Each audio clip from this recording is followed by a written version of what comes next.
নমস্কার বন্ধুরা, আমি শর্মিষ্ঠা। শর্মিস ইজি2 কুক চ্যানেলে আপনাদের স্বাগত। সামনেই পৌষ সংক্রান্তি অর্থাৎ পৌষ পার্বণ, মা লক্ষ্মীর আরাধনার আরেকটা দিন। আমরা এই সময় বিভিন্ন রকম পিঠে পুলি বানিয়ে মা লক্ষ্মীর আরাধনা করি এবং তার প্রসাদ হিসাবে আমরা নিজেরাও খাই। সেই জন্য আজ বানাবো ঘরে থাকা বিভিন্ন উপকরণ দিয়ে সরু চাকলি। আমি যেরকমভাবে বানিয়েছি এই ছোট ছোট টিপসগুলো মাথায় রেখে যদি আপনারা বানান তাহলে সরু চাকলি হবে নরম তুলতুলে এবং চালিদার। দেখে নিন কীভাবে বানাচ্ছি। এই সরু চাকলি বানানোর জন্য প্রথমেই নিয়ে নিচ্ছি বিউলির ডাল। এখানে 300 গ্রাম মতো বিউলির ডাল নিয়ে নিয়েছি। দোকান থেকে এইরকম পরিষ্কার বিউলির ডাল কিনে আনবেন। ডালটা দেখতেই পাচ্ছেন একদম ঝকঝকে পরিষ্কার। বেশ কয়েকবার আমি ধুয়ে নিয়ে, যতক্ষণ না পরিষ্কার জলটা বেরোবে ততক্ষণ ধুয়ে নিয়ে এইরকম জলে আমি সারা রাত ভিজিয়ে রাখবো। আপনারা যদি রাত্রে না ভেজান সেক্ষেত্রে কমপক্ষে 5-6 ঘন্টা ভিজিয়ে রাখবেন, তবেই ডালটা নরম হবে এবং সরু চাকলির স্বাদও ভালো হবে।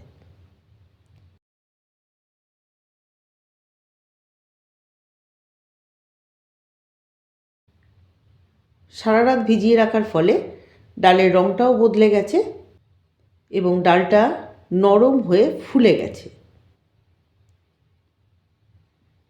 দেখতেই পাচ্ছেন নরম হয়ে গেছে এবং ডালের মুখগুলো ফেটে গেছে।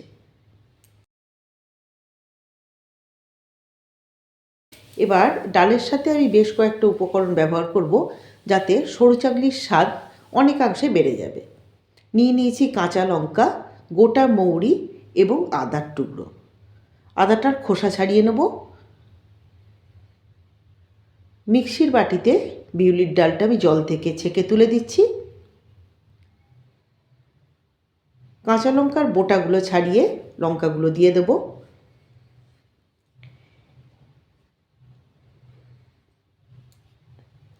লঙ্কা, মৌরি এবং আদার পরিমাণটা অবশ্যই আপনারা আপনাদের সরু চাকলির পরিমাণ অনুযায়ী দেবেন। আদার খোসা ছাড়িয়ে টুকরো করে নিয়েছি, এগুলো দিয়ে দিচ্ছি। আর দিচ্ছি গোটা মৌরি। অল্প একটু জল দিয়ে একটা স্মুথ ব্যাটার তৈরি করে নেব। খুব ভালোভাবে বেটে নিয়েছি, এর মধ্যে কোনো রকম দানা নেই।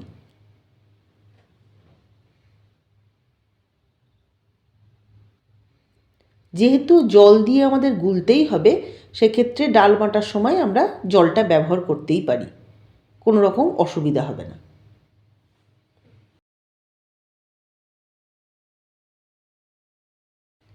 একটা বাটির মধ্যে ডাল বাটাটা ঢেলে নিচ্ছি। এখানে শুধুমাত্র ডাল বাটাটাই লাগবে, চাল বাটার কোনো রকম ঝামেলা এখানে করার নেই। বাজার চলতি দোকানে এই সময় পৌষ পার্বণের সময় বা পৌষ সংক্রান্তির সময় যে চালের গুঁড়ি পাওয়া যায়, সেই নর্মাল সিদ্ধ চালের গুঁড়ি নিয়েছি। 300 গ্রাম বিউলির ডালের জন্য 3 বড় চামচ বা বড় হাতা করে আমি চালের গুঁড়ি দিয়ে দিচ্ছি। তবে মনে রাখতে হবে ডালের থেকে যেন চালের গুঁড়ির পরিমাণ বেশি না হয়ে যায়। দিয়ে দিচ্ছি নুন। এবার জল দিয়ে একটা স্মুথ ব্যাটার তৈরি করব। ধীরে ধীরে খুব ভালোভাবে আমি ডালের সাথে চালের গুঁড়িটা মিশিয়ে নেব।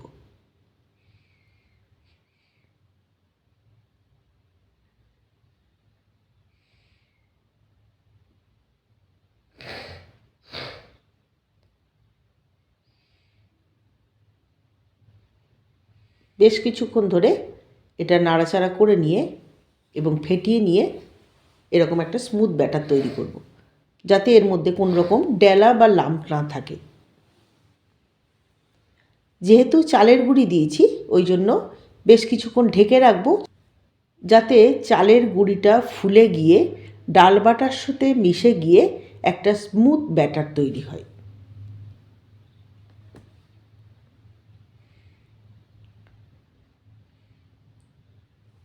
দেখুন এই রকম ব্যাটার তৈরি হয়েছে, এবং যেহেতু চালের গুঁড়িটা বেশ কিছুক্ষণ ভিজেছে ওই জন্য ঘনত্বটা একটু বেশি হয়ে গেছে। ঘনত্বটা বেশি হয়েছে এবং একটু মোটা হয়ে গেছে, সেই জন্য আমি আরও কিছুটা জল দিয়ে এটা ভালোভাবে মিশিয়ে নিচ্ছি, অর্থাৎ একটু পাতলা করে নিচ্ছি।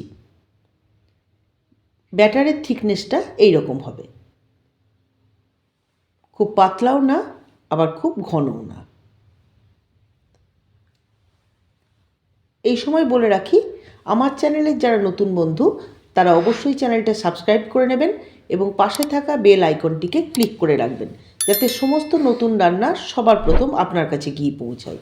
অবশ্যই লাইক এবং শেয়ার করবেন, আর কমেন্ট বক্সে জানাতে ভুলবেন না কেমন হয়েছে। কথা বলতে বলতেই গ্যাসে আমি একটা ননস্টিক তাওয়া বসিয়ে দিয়েছি। একটা ডিশে নিয়ে নিয়েছি সাদা তেল, তার ওপর একটা কাটা বেগুনের বোটা, অপর একটা পাত্রে নিয়েছি জল, আর তার মধ্যে এই কাটা পাতাটা হলো তাল গাছের পাতা, অর্থাৎ তাল পাতার টুকরো।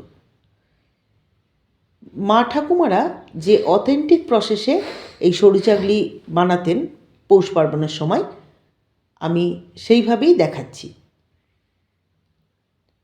বেগুনের বোটাটা তো এইভাবে ব্যবহার করার কোনো অসুবিধা নেই। আমি বেগুনের বোটাটা তেল দিয়ে মাখিয়ে মাখিয়ে ননস্টিকটাই বুলিয়ে নিচ্ছি এবং একটু গরম করে নেব।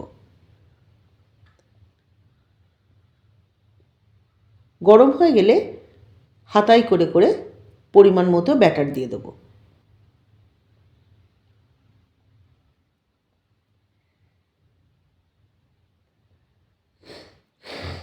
এবার এই পাতার টুকরোটা করে খুব পাতলা করে চাড়িয়ে দেব।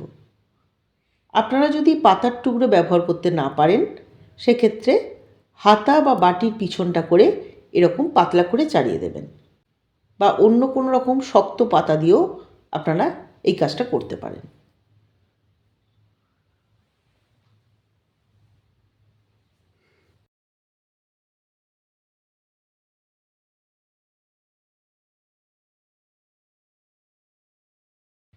তবে আমি যে প্রসেসে দেখালাম, এইভাবে আপনারা সবাই বাড়িতে সরু চাগলি বানাতে পারবেন। শিম আছে বেশ কিছুক্ষণ হতে দিতে হবে, যাতে ধারগুলো একটু ছেড়ে আসে, তবেই উল্টানো যাবে। কাঁচা অবস্থায় উল্টালে সরু চাগলি ছিঁড়ে যাবে। এই সরু চাগলি খেতে অত্যন্ত সুস্বাদু এবং নরম, তার সঙ্গে সুন্দর একটা গন্ধ আসছে, যেহেতু আমি ওই উপকরণগুলো দিয়েছি। এইভাবে অবশ্যই আপনারা বানাবেন। দেখছেন কেমন জালিদার সরু চাগলি হয়েছে, অর্থাৎ চাল বাটার ঝামেলা ছাড়াই দোকান চলতি এই চালের গুঁড়ি দিয়েও সুন্দর এরকম সরু চাগলি বানানো যায়। এই সরু চাগলি পরিবেশন করতে পারবেন নলেন গুড় দিয়ে এবং ঝাল ঝাল আলুর তরকারি দিয়ে। এই দুটো দিয়েই খাওয়া যায় এবং দুটো দিয়েই খেতে অত্যন্ত সুস্বাদু। অবশ্যই পৌষ পার্বণে বানাবেন এবং সবাইকে পরিবেশন করবেন। আশা করি সবার ভালো লাগবে।